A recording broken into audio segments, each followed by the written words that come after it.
안녕하세요, 미소원입니다. 제 유튜브는 주로 제가 가는 맛집이라든가 제가 경험해왔던 직업들에 관한 얘기를 주로 하고 있거든요. 오늘은 제가 해봤던 알바 중에 직업도 되고 알바도 되지만 대학교 때 알바했던 거는 엑스트라 알바를 했었고요. 그래서 20대 지나선가 20대 후반에는 배우를 했었어요. 근데 재연 배우라고 하는 표현을 그 재연 프로를 하시는 분들이 싫어하기 때문에 재연 배우라는 표현이 좀 잘못됐긴 했지만 일단 시청자가 알아듣기 쉽게 재연 배우라고 표현을 할게요. 그래서 재연 배우를 좀 했었어요. 근데 대부분 이제 방송 일에 사람들이 관심이 많잖아요. 그래서 어떻게 하면 할 수 있어요? 라고 궁금해 하시는 분들을 위해서 이제 간단하게 영상을 찍어 보겠습니다. 엑스트라 아르바이트 같은 경우는 사실 연기 전공자가 아니어도 누구나 사실 할 수가 있어요. 심지어는 프로필 사진이 없어도 연기자를 할 수가 있어요. 연기자라기보다는 말 그대로 엑스트라죠. 그러니까 운이 좋으면 대사를 부여받기도 하고 단역 같은 것도 할 수가 있어요. 근데 그건 정말 운이 좋아서고요. 예전에는 그 엑스트라 알바를 하려고 하면 여의도에 한국예술이라고 있었어요. 한 50년 넘은 회사였는데 최근에 부도가 났다는 소리가 있더라고요. 그러니까 왜 부도가 났냐? 진짜 한국예술이 이름 말았거든요. 모든 3사 방송국의 보조 출연 엑스트라들을 한국예술에서 지원을 해줬기 때문에 어마어마한 큰 규모의 회사였고, 등록 방법은 그 회사를 가서 면접을 보면 조그만 명함판 사진 한 장 내면 되고 지부가 배정이 돼요. 1지부, 2지부, 3지부, 4지부 몇 지부가 있는데 그 당시에는 얼굴이 좀 괜찮다 싶으면 좀 잘 나가는 지부, 일이 많은 지부에 넣어주고, 조금 그 사람들이 판단해 외모가 조금 딸린다 싶으면 좀 일이 없는 지부에 이렇게 배정을 해주는 것 같더라고요. 그래서 한국예술이라는 곳에서 반장님이 있어요. 그날 인솔에 갖고 가는 반장님. 그러니까 반장님한테 전날인가 연락이 와요. 내일 시간 되냐? 아니면 며칠날 시간 되냐? 그러면 시간이 되면 네, 나가겠습니다 하고 일을 받고 옷 몇 벌 준비해 와라. 그리고 어디서 모인다. 그러면 연락을 받고 옷을 캐리어 같은 데 준비를 해가서, 보통 메이크업은 자기가 하고 갔어요. 그 당시에는 하고 가서 아침에 전세버스를 타고 하루 종일 이동을 하는 거예요. 그래서 길거리에 그 드라마에서 보는 지나가는 사람들이 다 일반 사람 같잖아요. 근데 다 엑스트라예요. 그러니까 엑스트라 알바가 제일 힘든 게, 여름에 사극을 맡으면 진짜 죽어요. 겨울에도 사극 맡아도 죽고. 왜 그러냐면 여름에 진짜 덥잖아요. 가만히 있어도 한복을 껴있기 때문에 숨이 안 쉬어지는 거예요. 그리고 남자 같은 경우는 수염을 붙여야 되고 여자 같은 경우는 쪽머리를 해야 되기 때문에 정말 답답해요. 그리고 겨울에는 겨울대로 또 추워요. 왜 파카나 이런 걸 입을 수가 없으니까. 요즘이야 전기조끼가 나왔지만 옛날 시대에는 그런 것도 없을 때라서 겹겹이 껴있고 핫팩 몸에 붙이고 그렇게 촬영을 하거든요. 그러니까 여름이나 겨울 아닌 이상 사실 보조 출연은 어떻게 보면 제가 생각에 꿀알바인 것 같아요.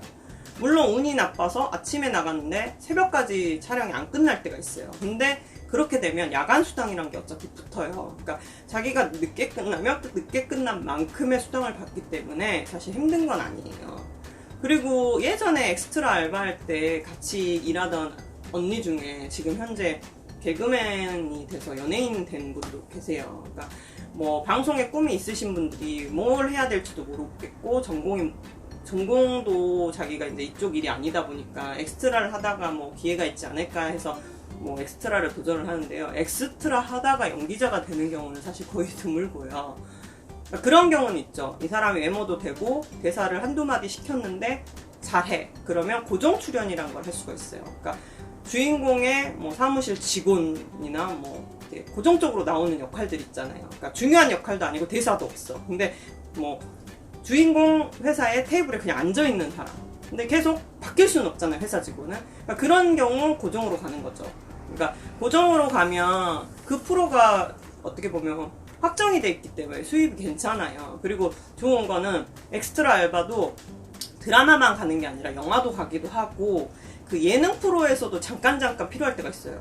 그러니까 갑자기 방송사에서 이 한국예술이라는 곳에서 전화를 해서 사람이 필요하다 그러면 불러요. 근데 어떤 날은 하루에 2탕을 뛰는 날도 있어요. 그러니까 다른 프로가 드라마 촬영했는데 너무 빨리 끝나가지고 오후에 시간이 남아서 끝났습니다라고 연락을 하면 그쪽에서 오후에 일 하나 더 가라 이러면 사람에 따라서 버는 게 정말 천차만별이었어요. 그러니까 그때가 제가 엑스트라 알바할 때 98년도 그 정도였던 것 같은데 그냥 내가 하고 싶을 때 하고 짬짬이 일하면서 그 당시에 벌었던 월급이 150만 원 넘게 벌었던 것 같아요. 98년도에.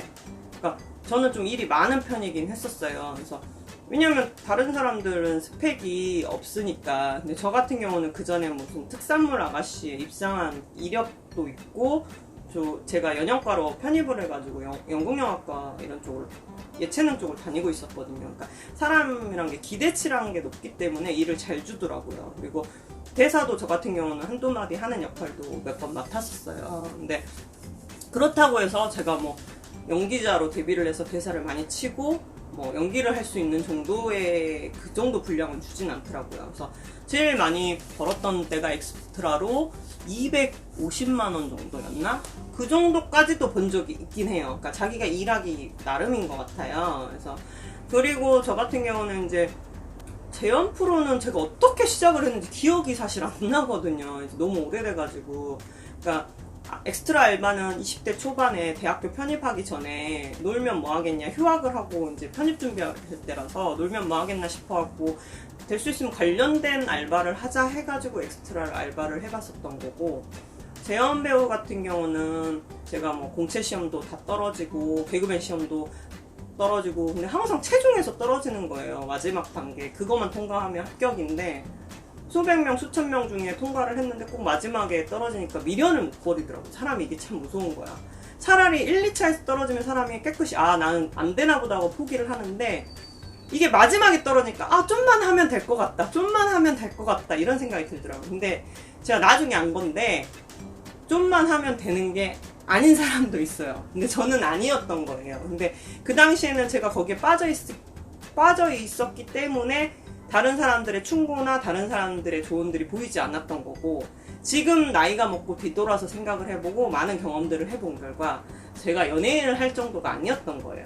얼굴이 특출나게 예뻤던 것도 아니고 연기를 엄청나게 잘했던 것도 아니고, 그냥 단지 전라도 총구석에서 뭐 광주광역시니까 뭐 총구석은 아니었지만 어떻게 보면 거기서 그냥 그 중에서 조금 공개 일학 같은 그런 거였죠. 근데 내가 연기자를 할 수 있을 거라는 뭔가 착각, 뭐 특산물 아가씨에서도 뭐 입상을 하고 하니까 뭔가 될 것 같은 거야. 그러니까 일반인보다는 뭔가 끼가 있었으니까 그런 대회도 나가서 입상을 했겠죠. 왜냐면 다른 아가씨들은 되게 예뻤는데 저는 외모는 그 입상한 아가씨들 중에서 뛰어나진 않았어요. 근데 저는 뭐 장기자랑이라든가 다른 데에서 점수를 많이 얻어가지고 입상하는 경우가 많았거든요. 그러니까 저는 노력형이거든요. 내가 이게 하고 싶다 그러면 내가 어느 부분에서 딸리면 다른 부분에서 노력을 해서 특이한 케이스로 입상을 한다거나 그런 노력을 좀 했었어요. 뭐 백도 없고 저는 뭐 아무것도 없으니까 그냥 제 혼자 노력으로 그런 대회도 다 입상을 했거든요. 그래서 뭔가 될 것 같아서 노력을 했지만 안 됐어요. 그래서 뭐 컬투 패밀리라는 곳에서 신인 개그맨 지망생으로 뭐 대학로에서 공연도 해보고 YK 사무실에서 거기서도 지망생으로 있어봤고, 근데 이게 안 되는 건 안 되는 것 같아요. 그래서 제가 하고 싶은 말은 연기자를 하고 싶어 하시는 분들이 되게 많을 텐데 객관적으로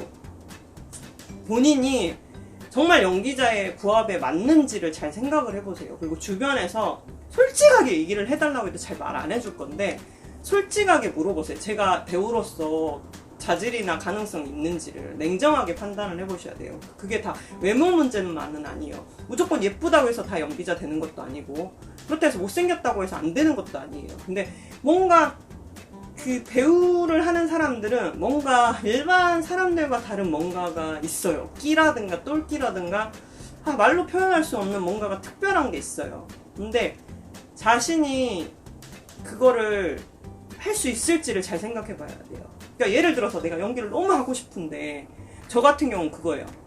제가 연기를 하다 보면 상대방 역할이 제가 마음에 드는 사람만 만날 수는 없잖아요. 근데 너 모르는 사람이랑 키스할 수 있어? 그러면 저는 사실 못하겠어요. 솔직히. 그러니까 연기는 나랑 안 맞다 제가 생각을 했어요. 그걸 일이다 연기다 생각하고 할 정도의 내공이 돼야지 연기자로서 뜰 수 있는 것 같아요. 제 생각에. 근데 저는 그 정도 내공은 안 되더라고요. 그러니까 제가 잘하는 역할은 정말 잘하는데 제가 딱 하기 싫은 역할을 누군가가 나한테 딱 줘버리면 완전 바보가 되는 거예요. 연기를 1도 못하는 거예요. 그건 진짜 연기자로서 자질이 없다고 저는 판단을 해요. 그러니까 100가지 역할이면 100가지 역할을 소화해낼 정도로 뻔뻔함과 능숙함, 그리고 자기가 거기에 진짜 미쳐 있어야 되는 직업 같고요. 감히 말하자면, 그래서 저는 연기자나 연예인들 대단하다고 생각을 하는 사람이거든요. 근데 저는 사실 아부 같은 것도 잘 못해요. 저는 직설적으로 하고 싶은 말을 다 해요. 근데 그쪽 일은 때로는 아부도 필요하고 빈말도 해야 되고 항상 싱글벙글 내 기분하고 상관없이 막말로 저희 엄마가 돌아가셨다고 하는데 웃으면서 할 수 있을 정도의 뻔뻔함과 자질이 있어야 된다고 생각하는데 저는 그 정도는 아니었던 것 같아요. 그러니까 최종에서 떨어졌던 이유를 지나고 나서 생각을 하니까 마지막에 항상 면접을 볼 때 지금 생각하면 곤란한 질문을 하더라고요. 그래서 이 사람이 어떻게 대처를 하는지, 임기응변에 어떻게 강한지 이런 것들을 많이 보더라고요. 저는 그랬었어요. 만약에 제가 어떤 곤란한 질문을 받았을 때 얼굴색 하나 안 변하고 뭔가 능숙한 대답을 했다면 합격을 했겠죠. 근데 저는 당황해서 귀까지 빨개지고 이랬었어요. 그러니까 물론 가능성을 보고 뽑아주기도 하지만 연기자란 거는 뭔가 그 정도의 뻔뻔함은 갖춰야 된다고 저는 생각을 하고요. 그러니까 재현 배우 같은 경우는 뭐 공채 시험이라든가 뭐 특채로 들어가는 연기자로 못해서 내가 재현 배우로라도 시작을 먼저 해보고 싶다, 연기 경력을 쌓고 싶다 하는 거는 저는 한 번쯤 경험해보는 건 나쁘진 않다고 봐요. 왜냐면 일단은 돈 벌기가 쉽거든요. 그러니까 돈 벌기가 쉽다는 게 정말 쉽다는 게 아니에요. 그러니까 시간 대비, 노력 대비 자기가 열심히 하고 뭔가 상황만 쥐어주고 자기 관리를 잘한다면 충분히 직장인보다는 더 벌 수 있어요. 그러니까 예를 들면 제가 재연 프로를 한참 할 때 보름 동안 일하고 250을 벌었어요. 보름 정도 일하고 뭐 하루에 2탕 뛴 적도 있고 운 좋게 뭐 어떤 거는 이제 좀 힘든 거는 좀 페이를 더 받기도 해서 사실 보름에서 18일 일하고 200 이상 번다는 거는 어떻게 보면 가성비가 좋잖아요. 어떻게 보면. 근데 그건 있어요. 재연 배우를 하려면 옷이 많아야 돼. 왜냐면 이 역할 저 역할 해야 되니까 옷을 바리바리 싸갖고 다녀야 돼. 그리고 사교성도 좋아야 돼.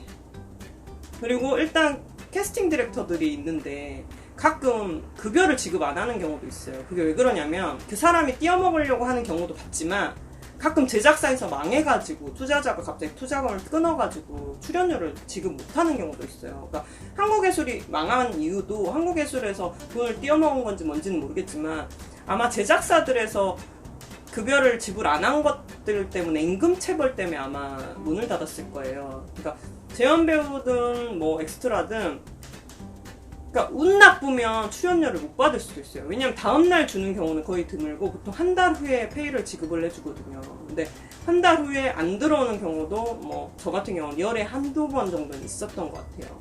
그러니까 이게 쉽게 버는 돈인 것처럼 보이지만 또 애로사항이 있어요. 뭐 어느 회사나 어려우면 안 줄 수도 있겠지만 그래서 뭐 아르바이트 해보고 싶다, 뭐 방송 쪽 일을 경험해보고 싶다, 뭐 엑스트라 알바, 뭐 재연 배우 이런 거 사실 카페나 요즘 온라인이 워낙 발달돼 있다 보니까 카페나 뭐 이런 사이트 같은 걸 찾아보면 엄청 많거든요. 저 같은 경우는 처음에 잡지 모델도 어떻게 하게 됐냐면요, 무슨 에이전시 관련된 책을 읽게 됐어요, 우연히. 그래서 에이전시 주소록이 거기에 쫙 나와 있더라고요. 그때는 인터넷이 발달된 시대가 아니니까 97년도, 98년도는 조금 더딜 때라.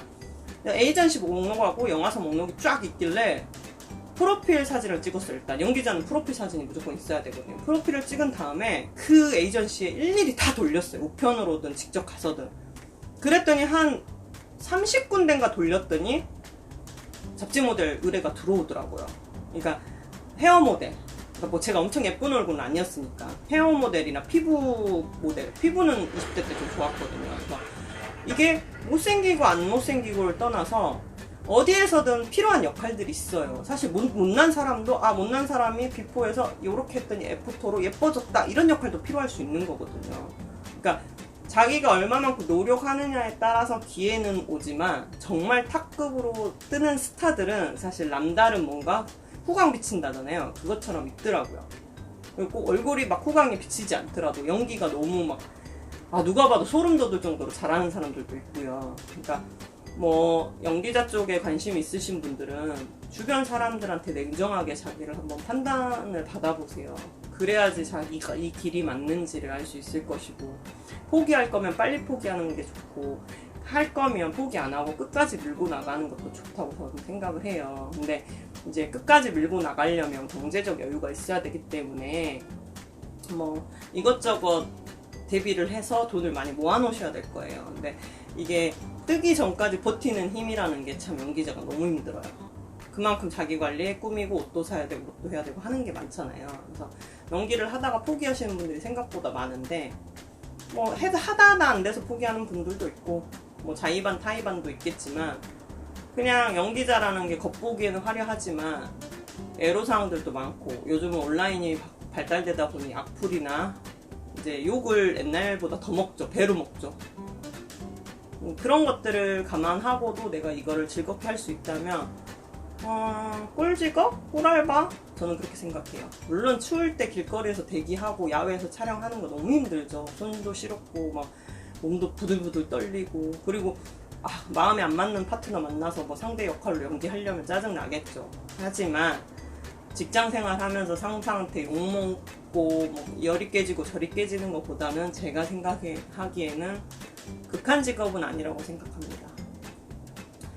뭐 연기자에 도전하고 싶은 분들, 엑스트라 한번 알바 해보고 싶은 분들, 재연배우 해보고 싶은 분들 사이트 찾아보면 많고요. 정말 해보고 싶다면 프로필부터 제대로 찍어서 자기 개성을 최대한 살릴 수 있는 사진. 그러니까 자기는 섹시한 역할을 하고 싶어. 그럼 섹시하게 찍으세요. 그리고 자기가 코믹한 역할을 하고 싶어. 그러면 프로필을 남들하고 다르게 좀 웃기게 찍으세요. 프로필이 1차 면접이나 마찬가지예요. 그래서 프로필 사진을 보고 이 사람한테 역할을 주기 때문에, 대부분 주기 때문에 프로필 사진을 개성 있게 찍어서 한번 도전해 보시기 바랍니다. 화이팅!